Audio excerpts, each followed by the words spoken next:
We have these pictures of the Prime Minister leaving for Sydney. The Prime Minister was in Japan as part of India being a guest nation for the G7 summit, and then to Papua New Guinea, and right now the Prime Minister is headed to Australia. Geeta Mohan, a Foreign Affairs editor, has the very latest. Geeta, first of all, talk to us a little about what next for the Prime Minister as part of the three-nation tour. The big takeaway is the fact that India was part of the G7 as an invited guest. And then Papua New Guinea was a very, very important visit. We've seen our leaders travel to Australia, to Japan quite often, but to choose a Pacific Island nation and host the Forum for Pacific Island and India cooperation clearly shows the importance India attaches to the Pacific Island nations and the security vis-a-vis China as well, Sneha. Australia also is a very important part, although the Quad Summit was to be held there, couldn't be because Biden cut short his visit.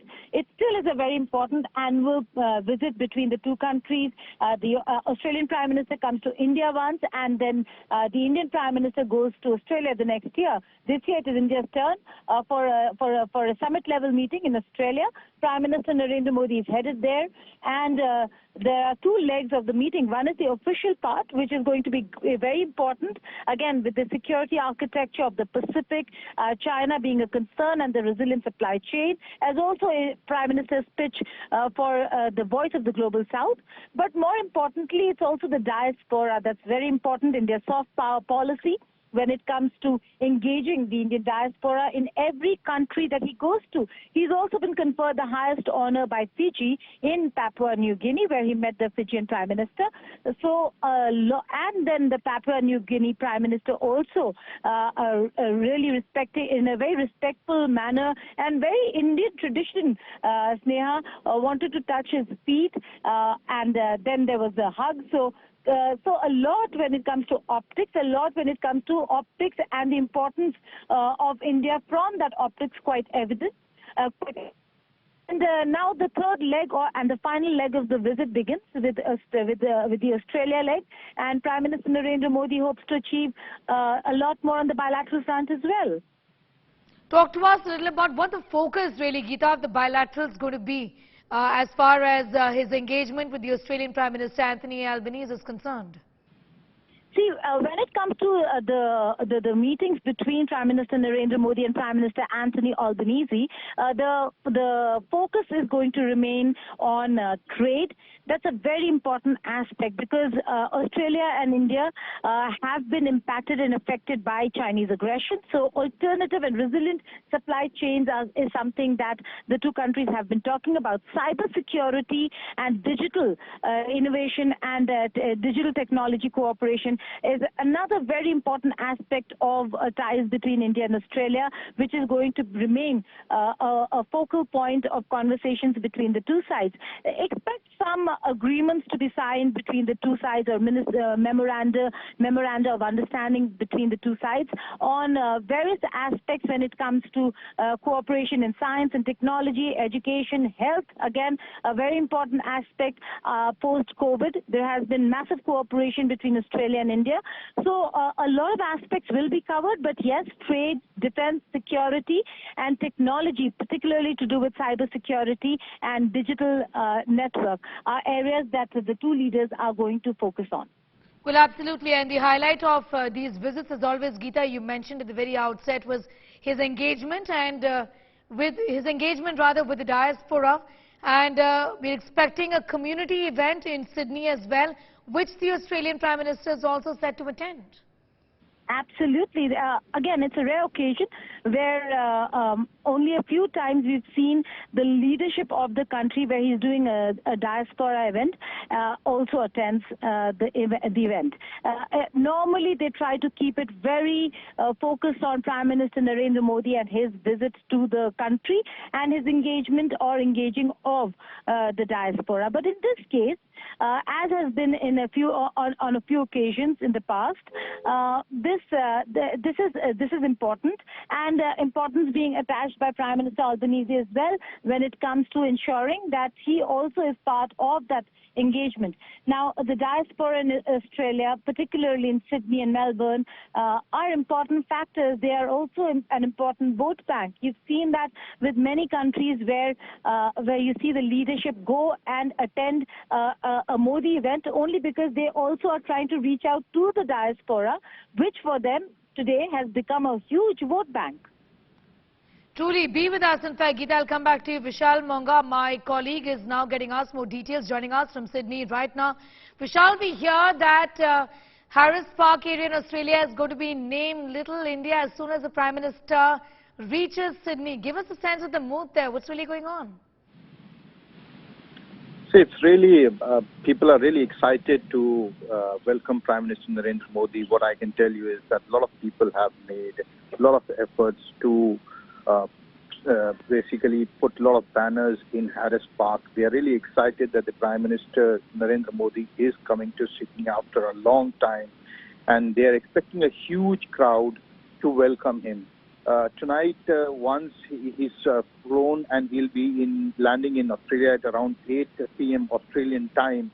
That is the time where a lot of people have gathered, and they're trying to welcome Prime Minister Narendra Modi. If you talk about Harris Park, it's already informally known as Little India, but there are voices being raised saying that it should be formally named as Little India because there are a lot of Indians nearby who live here, from people from Haryana, people from Punjab, people from South India. So a lot of Indians in Harris Park live by, and around 50% of the population of Harris Park as a suburb is of Indians. So indeed, there's a lot of excitement, and a lot of traders have said that they would welcome Prime Minister Narendra Modi. And tomorrow is a big event in Parramatta, where Sydney Olympic Park, around 20,000 people are expected to gather in a large number. Now, in a country like Australia, it's a huge, huge number, where a large number of people would come and see and focus on Prime Minister Narendra Modi, mega event at around 5 o'clock tomorrow evening. Prime Minister Modi has a very busy schedule tomorrow, starting from 9:30, and he'll be busy throughout the day till the evening when this whole diaspora program really goes on. And day after tomorrow, Prime Minister Narendra Modi will hold a bilateral meeting with the Prime Minister of Australia, where free trade would be discussed, because it's an important event for both the countries. Australia is trying to replace China and they want that a lot of exports of Australia should go to India. The free trade agreement is an important issue on table. The Quad has already been dealt in Tokyo. So indeed, Yes. What I can tell you is there's a lot of excitement among the Indian diaspora to welcome Prime Minister Narendra Modi.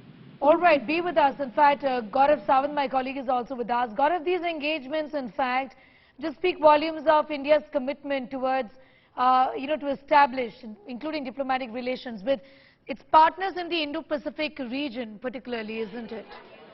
So one, this is a very important region. Two, look at the kind of words that are being used by the host countries. For example, the Prime Minister was at this summit, and the Prime Minister of Papua New Guinea, he said, I put to you as the leader of the third world that the third bloc of nations that must emerge, we will rally behind your leadership at global forums. So these Pacific countries want India to be the voice of the global south. India should be the voice of the developing world in organizations like the G7 or the G20 or at the world platform, because India speaks for developing nations. And what are issues that are ignored? The Prime Minister of Papua New Guinea, he put it like issues like rising sea level, salination of agricultural land, loss of land for national security.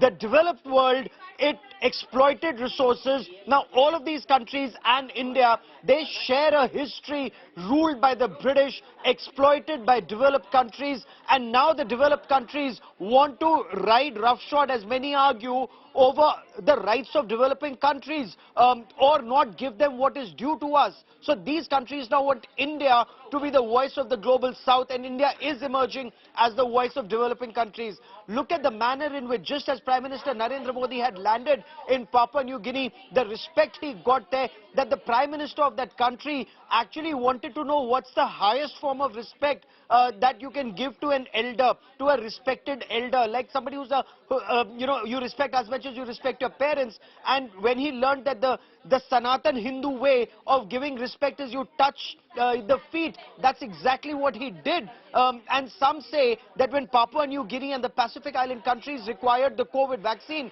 and the Western countries or the developed countries, they were hoarding those vaccines, India, as part of Vaccine Maitri, went out of our way to give those vaccines to these countries. Again, that is the motto on the tagline of the G20 summit, Vasudhaiva Kutumbakam. The world is one family, not just in word, but as we see here, even in deed. You know, Gaurav, what's very interesting is as we read some of these international, articles and these news clippings, a lot of it talks about the fact and interestingly draws comparison with US President Joe Biden. One of them actually says, forget Biden, the leader of the world's biggest political party is coming to town. Even globally, Prime Minister Narendra Modi's ratings as somebody who's being seen as a global leader has gone up significant notches. In fact, 78% as compared to 40% of Joe Biden, the US President, and that really speaks volumes of his popularity as well, isn't it? The Prime Minister's popularity, and under his leadership, the line that India has taken, India is not towing the line of either the United States or North Atlantic Treaty Organization countries, nor is it aligning itself either to Russia or to an expansionist country like China. India is actually following a very independent foreign policy which puts one, Indian interest first, and two, speaks for the developing world much more than the developed countries. In fact, even in Quad, there are some countries who say that India is looking after Indian interests first, and why not? The West actually wants India to toe their line. But what is it that Joe Biden said, and what did Prime Minister Albanese say? Prime Minister Albanese said when he came to India, there were 90,000 people in the audience to watch that cricket match. Tomorrow, of course, the capacity of those stadiums is about 20,000, we are told, but he says it's packed to capacity, more people want to come in, and I don't have place. Similarly, President Joe Biden said when Prime Minister Narendra Modi comes to the United States of America next month for the state visit, he said there are X number of people who've been invited for the state dinner, but many more want to come, and he has a huge problem trying to accommodate everyone for that dinner with Prime Minister Narendra Modi. He says, you're so popular in the United States of America, I have a problem, and if you don't believe me, talk to my staff, they are facing this nightmare.